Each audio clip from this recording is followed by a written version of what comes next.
Pembalap andalan tim Repsol Honda, Marc Marquez memberikan pandangannya soal Joan Mir yang akan berbagi garasi dengannya pada MotoGP 2023. Seperti diketahui bahwa Mir menjadi pembalap yang dipilih Honda, untuk mengisi kursi yang ditinggalkan oleh Pol Espargaro. Dia diharapkan bisa saling bahu-membahu bersama Marquez, untuk mengembalikan performa Honda di MotoGP. Pasalnya pada musim lalu, Honda menjadi pabrikan dengan kinerja terburuk di kelas utama MotoGP.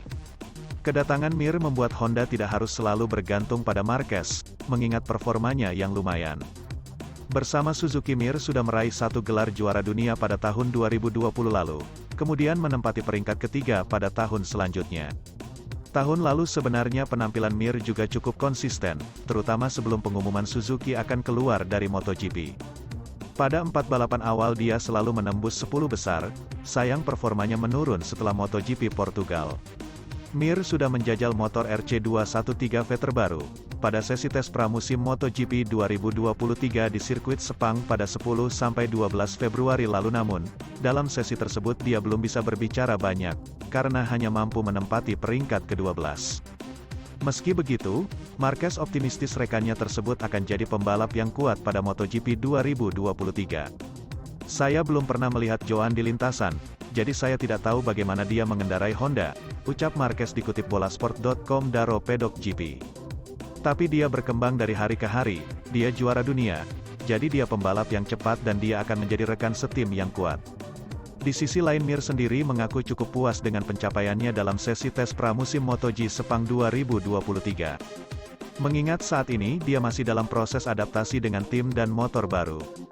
Dalam 3 hari di sini saya belajar banyak, terutama dalam hal gaya berkendara yang dituntut Honda dari saya, ucap Mir. Menjadi kompetitif seperti sekarang setelah total 3 atau 4 hari dengan motor ini bukanlah hasil yang buruk. Tentu saja kami masih jauh dari puncak, dari Aprilia dan terutama dari Ducati. Tapi itu adalah sesuatu yang harus dipikirkan oleh para insinyur dan di mana Honda sebagai pabrik harus melangkah. Sementara itu pembalap Gresini Racing tampaknya bakal lebih menggigit bersama Ducati daripada Honda. Ini terbukti dari pencapaian di tes pramusim akhir pekan kemarin, di mana ia menutup partisipasinya dengan waktu lap terbaik 1:58.385.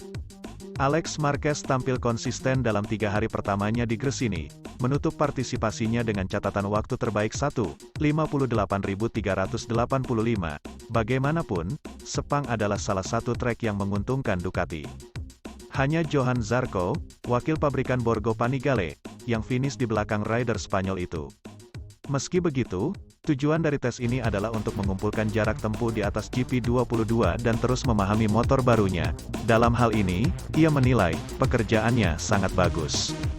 Kami harus banyak memperbaiki pengereman, di mana saya paling banyak mengalami kekalahan, di MotoGP. Sekarang Anda harus memaksimalkan bagian belakang motor saat mengerem, ia menjelaskan. Si bungsu Marquez, mengambil kesempatan ini untuk memuji kebijakan Ducati, yang mempertimbangkan semua pembalap, sesuatu yang ia gambarkan sebagai sangat bagus. Mereka mempertimbangkan komentar kami, mereka datang menemui kami setiap hari dan mencatat apa yang kami katakan, ucapnya.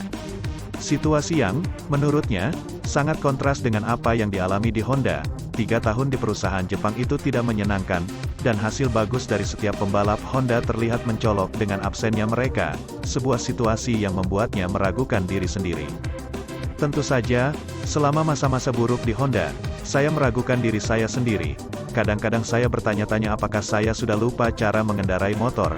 Momen-momen tersebut akan membantu saya untuk menjadi pembalap yang lebih baik, tuturnya mengenai situasi di rumah saya pemas, jauh dari waktu terbaik di Sepang. Ia mengatakan, saya tidak terkejut melihat Honda berada di posisi itu. Mereka tidak akan berubah dalam semalam.